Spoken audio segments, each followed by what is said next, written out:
के पहले दिन हम राजनीति की सबसे बड़ी खबर की बात करते हैं। 2021 में राजनीति की सबसे बड़ी खबर पश्चिम बंगाल से आएगी। अप्रैल मई में बंगाल में चुनाव है। बीजेपी और टीएमसी दोनों के लिए ये चुनाव बेहद महत्वपूर्ण है। टीएमसी इस चुनाव के जरिए एक बार फिर ये साबित करने की कोशिश में है कि बंगाल में ममता के सामने कोई नहीं टिक सकता, जबकि बीजेपी बंगाल के जरिए दक्षिण के राज्यों में एंट्री करना चाहती है। लेकिन ये दोनों बातें कितनी आसान और कितनी मुश्किल है, ये समझने के लिए आपको दिखाते हैं अपनी रिपोर्ट।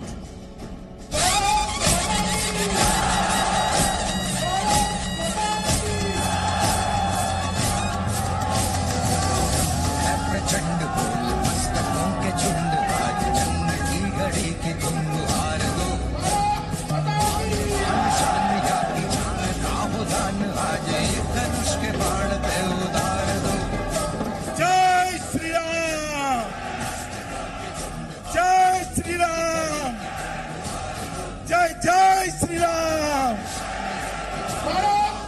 अमित शाह का ये उद्घोष 2021 के बदलाव के लिए है।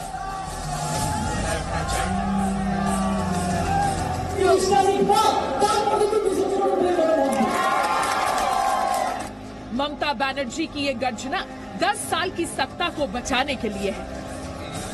2020 की ये तस्वीर 2021 में देश की राजनीतिक दिशा तय करने वाली है।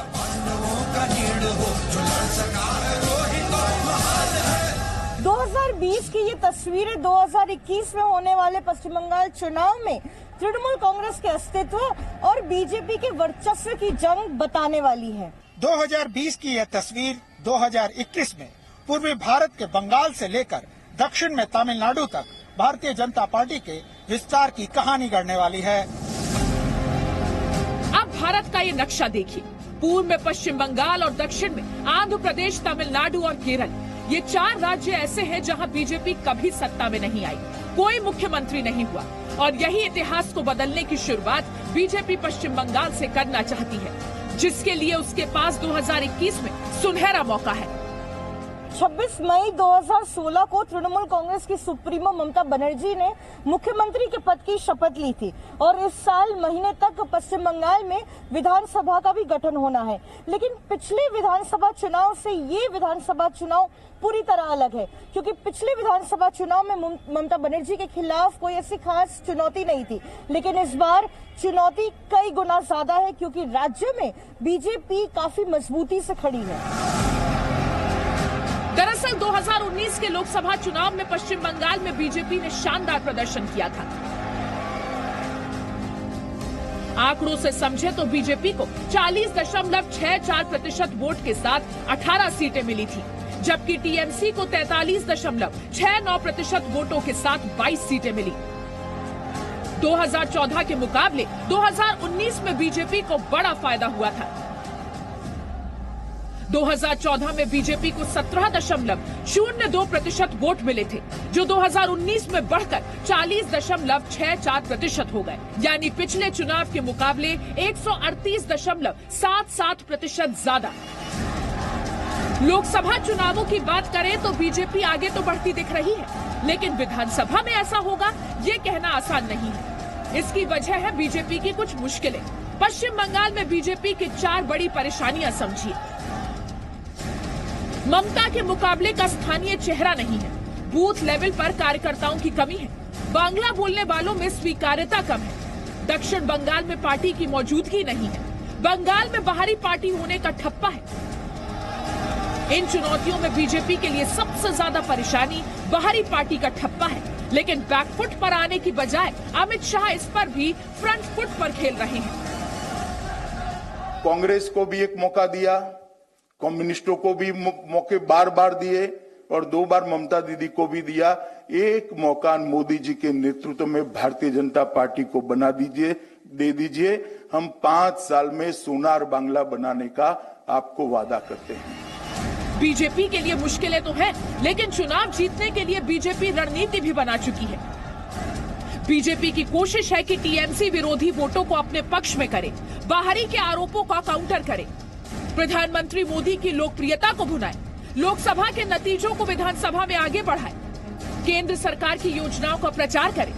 इसी रणनीति की वजह से बीजेपी 200 सीट जीतने का लक्ष्य रख रही है।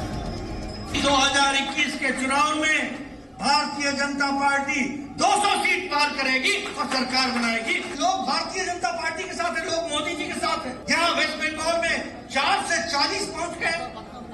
अब अंतिम छलांग लगानी बाकी है और वह हम 2021 में आप लोगों के आशीर्वाद से लगाएंगे। यहाँ ममता जी की सरकार को उखाड़ फेंकेंगे और कमल खिलाएंगे। बीजेपी को बंगाल में फायदा हो रहा है तो इसकी बड़ी वजह टीएमसी खुद है। दरअसल टीएमसी सरकार के खिलाफ 10 साल की एंटी इनकम्बेंसी है।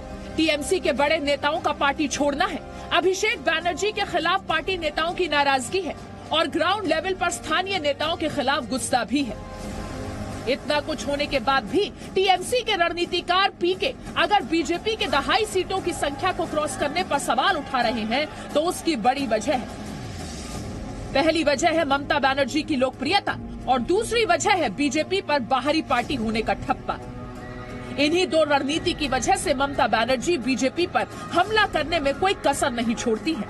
कभी बीजेपी को 30 सीट से ज्यादा जीतने की चुनौती देती हैं, तो कभी विकास के आंकड़ों के साथ बीजेपी पर हमला करती हैं।